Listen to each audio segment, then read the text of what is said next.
Bharatiya Janata party का घर वापसी अभियान। पूर्व विधानसभा अध्यक्ष सुमित्रा सिंह पहुंची भाजपा मुख्यालय। सीपी जोशी, राजेंद्र राठौड़ के साथ मंत्रणा चल रही है। हालांकि इसे बताया जा रहा है सामान्य मुलाकात, लेकिन ये सामान्य मुलाकात कितनी असामान्य होगी और क्या इसके बाद भी कुछ बदलाव होगा, उसको लेकर राजनीतिक गलियारों में जो सुगबुगाहट है वो तेज हो गई है। क्योंकि भारतीय जनता पार्टी पहले ही इस मंशा को स्पष्ट कर चुकी है कि राजस्थान के विधानसभा चुनाव और जिन भी राज्यों में विधानसभा चुनाव होने हैं उसके बाद लोकसभा चुनावों की चुनौती। लेकिन भारतीय जनता पार्टी की स्पष्ट रणनीति यही कि ऐसे चेहरों को उम्मीदवारों को मैदान में उतारा जाए और नए चेहरे पार्टी में इंट्रोड्यूस किए जाए। जो पुराने मतभेद हैं, जो पुराने चेहरे उनसे दूर हो गए हैं, उन्हें फिर से किस समझाइश के साथ, क्या बातों के साथ और नए विजन के साथ में अपने साथ जोड़ा जा सकता है, तमाम सारी बातें उसकी बानगी नजर भी आई थी।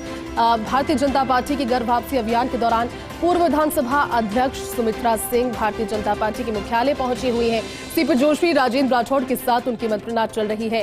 हालांकि पहले कहा जा रहा है कि सामान्य सी मुलाकात है, एक मुलाकात ऐसी जो कि एक नॉर्मल मुलाकात है, एक शिष्टाचार भेंट इसे कही जा रही है। लेकिन अब ये सामान्य मुलाकात कितने असामान्य इफेक्ट्स लेकर आती है, क्योंकि चुनावी साल कुछ ही महीने शेष। भारतीय जनता पार्टी की कोशिश तब अब ज्यादा स्तर पर हो जाती है, ज्यादा वृहद स्तर पर हो जाती है जब सामने कांग्रेस सरकार लगातार अपनी योजनाओं के बूते जनता के बीच पहुंच रही है और जनता को बताने की कोशिश कर रही है कि सरकार उसके लिए कल्याणकारी योजनाएं लेकर आ रही है। हालांकि काउंटर करने की कोशिश भारतीय जनता पार्टी करती है, लेकिन अगर मजबूत चेहरे होंगे, चेहरे जुड़ेंगे, लोग बढ़ेंगे, कार्यकर्ता बढ़ेंगे, संगठन का विस्तार होगा, तो यकीनन फिर इससे एक जोश की स्फूर्ति और इस तरह से भी देखा जा सकता है कि जितनी बड़ी टीम होगी उतना ही ज्यादा मजा, उतना ही ज्यादा इंटरेस्टिंग ये फाइनल मैच होगा। फाइनल मैच यानी कि विधानसभा चुनाव और उसके बाद जो सत्तासीन पार्टी होगी, उसके बाद जो दूसरा नया चैलेंज, नया बड़ा चैलेंज उसमें रहेगा लोकसभा चुनाव 2024 का।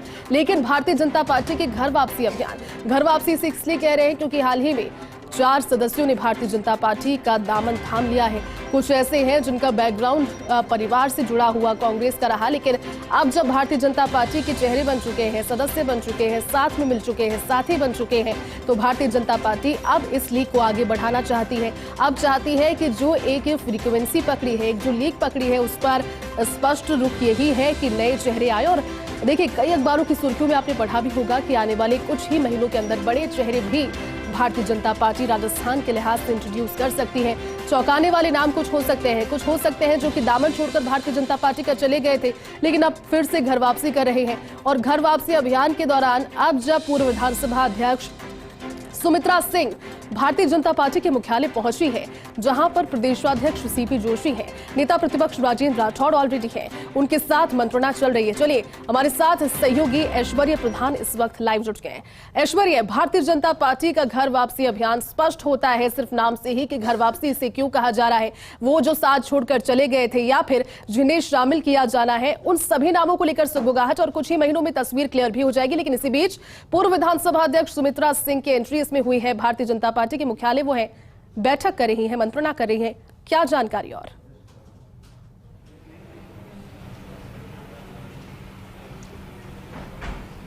देखिए, सुमित्रा सिंह यहाँ से मिलकर चली गई हैं, जिन्होंने सीपी जोशी से और राजेंद्र राठौड़ से मुलाकात की है। क्योंकि उनका संवाद जो है वो ख़त्म नहीं हुआ था, भले ही वो कांग्रेस में चली गई, निर्दलीय भी चुनाव लड़ी, लेकिन भारतीय जनता पार्टी में चूंकि वो लंबे समय रही, तो ऐसे में भारतीय जनता पार्टी में भी उनके ताल्लुकात हैं। तो ऐसे में वो सभी से बातचीत और संवाद करती रहती हैं और उन संवादों के ज़रिए ही वो भी अब चाहती हैं कि उनकी घर वापसी हो। हालांकि वो इस बात को अभी क्लियर नहीं किया गया है कि क्या वापसी होगी या नहीं, लेकिन दूसरी तरफ कहा यह भी जा रहा है कि वो अपने पुत्र के लिए रास्ता बना रही है, वो अपने पुत्र को चुनाव लड़वाना चाहती है। वो ये मानती हैं कि झुंझुनू की सियासत में यदि जीत चाहिए तो उन्हें भारतीय जनता पार्टी के साथ मिलकर लड़ा जा सकता है। जो अंदर इनकी चर्चा हुई है, अंदर की बातें जो निकल कर सामने आ रही है, वो यही आ रही है कि झुंझुनू के लिहाज से वो अपने आप को मुफीद पाती है कि मेरा परिवार यदि वहाँ रहेगा तो विजेंद्र रोला परिवार से या शीशराम ओला परिवार, जो कि शीशराम ओला बड़े लीडर रहे हैं, उससे ठीक से मुकाबला कर पाएंगे। हालांकि बहुत सारे नेताओं को अब भारतीय जनता पार्टी में आना है, जिनके नाम लगातार हम फर्स्ट इंडिया न्यूज़ पर चलाते रहे हैं। डॉक्टर रोहिताशु शर्मा है, विजय बंसल है, सुरेंद्र गोयल है, दिव्य सिंह भाटी है। इस तरीके से कई नाम हैं जो आने के लिए उतारू है। हालांकि कुछ नाम ऐसे हैं जिनकी लगातार चर्चा की जा रही है। एक भरतपुर संभाग के दिग्गज कांग्रेस नेता हैं, उनके पुत्र की चर्चाएं बड़े जोरों पर है कि वो भी आ सकते हैं।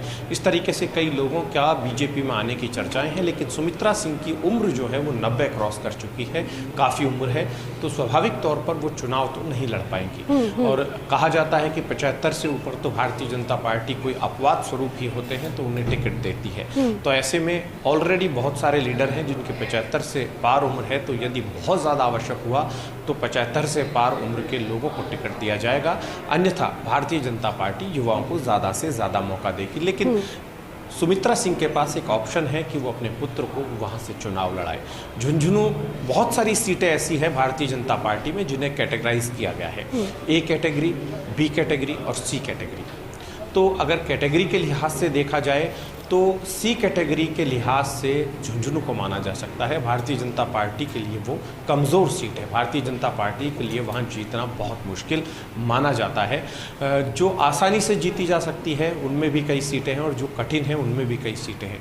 तो उस लिहाज से झुंझुनू है वो काफ़ी कठिन है। हालांकि पूरा ज़िला जो है वहाँ पर भारतीय जनता पार्टी को सिर्फ एक सीट मिली थी, वो भी सुभाष पूनिया जीत कर आए। तो ऐसे में चूँकि शेखावटी में भारतीय जनता पार्टी अपनी मजबूती बनाए तो एक नाम पर बीजेपी गौर फरमाएगी, चाहे कोई छोटा नाम हो या बड़ा नाम हो। यदि कोई कांग्रेस से आना चाहता है तो भारतीय जनता पार्टी लेना भी चाहेगी, और यदि कोई भारतीय जनता पार्टी में कोई रूठे हुए हैं या फिर दूसरी और पार्टी में चले गए थे तो उन्हें भी लाना चाहेगी, क्योंकि चुनाव से पहले सियासत में ये तमाम चीज़ें सोची जाती हैं।